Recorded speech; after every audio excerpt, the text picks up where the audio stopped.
back on Zero Hour. I am Richard RJ Eskow, and with us is veteran organizer Ernie Powell. You know, we get so we get so discouraged sometimes talking about the powerlessness of the many and the power of the few, and the accumulation of capital and the accumulation of wealth and the accumulation of political power, and the way our government works like an oligarchy, and all the studies that emphasize the disempowerment of ordinary human beings, that sometimes it's good to remember those moments in history when people who seemed to be utterly powerless fought back, made a difference, and changed things for themselves and everyone. And Ernie Powell was there for one such moment, one such inspiring glimpse of the power of a population mobilized. And that was, of course, the formation of the United Farm Workers and their ultimate successes in organizing in the state of California and elsewhere. And Ernie, I was wondering if we could ask you about that a little bit.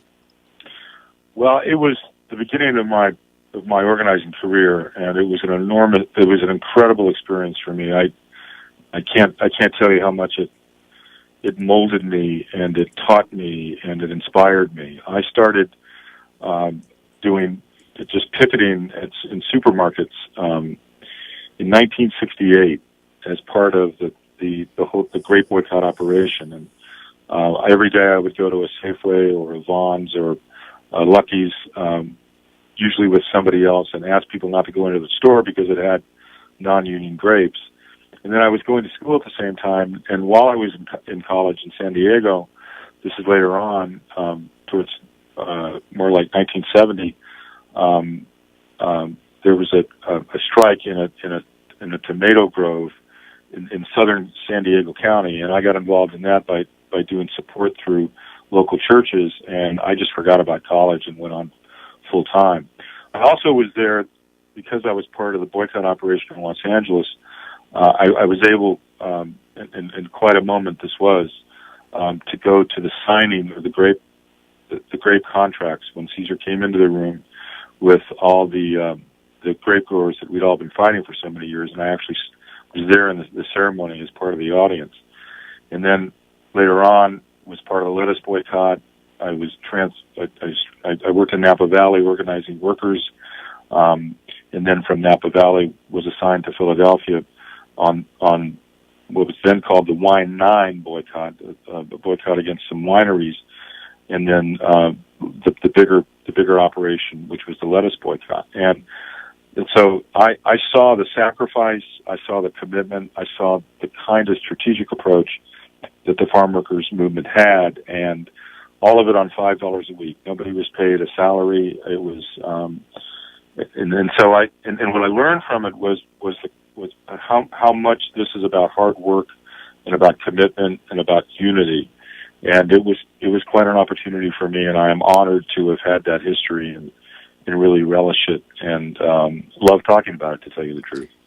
And, you know, I don't think people today who weren't around then, and I was pretty young in 1968, but I remember, and I don't think that people nowadays realize just how powerless the farm workers of 1967 seemed to be at the time, right? I mean, they were almost invisible to the society as a whole. Is that fair?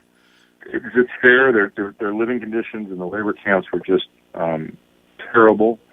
Let me give you an example, and you can see this in the movie that just came out a few months ago about Cesar, the biography on Cesar, which I thought was very well done and very inspiring for me to see. And I would hope that your audience would go to see it themselves. But just an example, the way in which the local sheriff in Delano and the local courts and the entire sort of system there dominated the whole dynamic. I mean, they were able to get this one, and this is really hard to believe, but it's true. They actually got an injunction stopping farm workers during the strike and the picketing in Delano and throughout the Kern County and the valley there. They got an injunction to stop farm workers from saying the word huelga. Huelga means strike. And huelga, for our audience, means strike. Right. Viva la huelga means long live the strike. And so that here's the point. I'm using that as an illustration. the level of power that the growers had in those years, and to have organized these workers, all of whom were poor workers, had very bad living conditions, no health care, no benefits as employees, was quite an astounding moment. And it just grew and grew and grew, and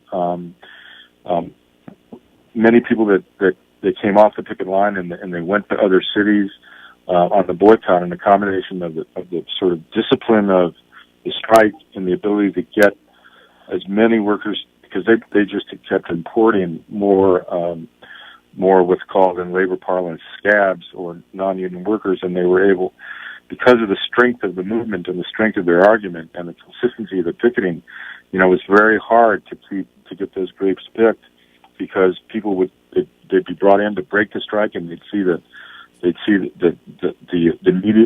value of the cause, and they would just join right there and get on the picket line. And then the power of the boycott, the consumer boycott, which nationalized and then internationalized this movement. It is an organizing model and an organizing example that I think is just incredible to have been part of, and incredible to study, and an incredible model to use in other movements. Well, that's exactly where I was going to go. I never had the opportunity to meet Cesar Chavez. I did meet and introduce at an event Dolores Huerta, who was also, of course, major organizer of the farm workers and incredible personality. And surely the power of these individuals is part of it, but not all of it. And what do you think in the couple minutes we have left? What can we do to reconnect with the kind of channel the kind of energy we saw taking place during that period in the farm workers' history? Well, the fundamental assumption of that movement, and the fundamental assumption of any grassroots movement, is to organize people that are impacted by the issue. And so what the farm workers movement did really well was talk to people directly impacted, that's family members of farm workers themselves, of course, and to through the unity of the argument and through the unity of the organization, inspire them, and then give them the tools, teach the strategy, teach the tactics, and so that together you have the strength of leaning on each other and depending on each other. And I saw that very clearly in the farm workers movement. I guess my point is that one does not win these battles alone. One must organize people who are directly impacted and people who care about the issue. And the model that I saw in the farm workers, and that we all can take from that model, is an organizing model that says that you have that in order to win these fights, it's critical to engage the very people that are involved in it. It's not a top-down thing. It is, in a way, it's a democratization of struggle. And in the Farm Workers Union and the movement itself, as it was then and as it continues, is one of the best models ever for that kind of a theory of organizing and theory of fighting for justice. Well, and one of the things that does, we're talking with Ernie Powell, veteran organizer, about the early days of the farm worker movement and the latter days as well. But one of the things, that kind of organization, that lateral strength that comes from people working together and relying on one another, is an enormous tenacity. And, I was always struck by the unwillingness to give up. And, even in my own small way, look, as I said, I was 14, I was preoccupied, I was political, but I was preoccupied with learning, the chords to Purple Haze or something, and yet, the first time I went to the supermarket and there was somebody there saying, "Don't buy grapes." What? Don't buy grapes? The second time it was, really, you're still here? Well, yeah, okay, I'll take your piece of paper.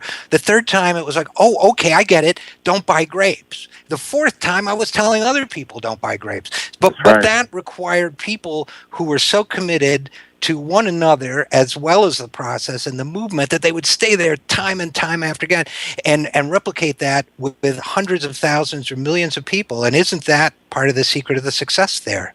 Absolutely. It's a commitment of the organization. It's the commitment of the organizers, and it's the commitment of those people that are impacted the most to communicate that message, to get support from the public. And that's an organizing model that works, and that we learn from the great success and the great accomplishments of the farm workers movement. Well, and speaking of great accomplishments, Ernie Powell, thanks so much for being with us. We're going to come back after this break with Richard Rothstein, an economist with the Economic Policy Institute, about updating ourselves on the status of Brown versus Board of Education 60 years later, speaking of long-term organizing. Ernie, thanks so much for being with us, and I hope you'll come back and talk more about these great subjects with us. Absolutely. Thank you so much, RJ. Bye-bye. You bet. I'm Richard RJ Eskow. You can call me RJ. You can call me anything you want.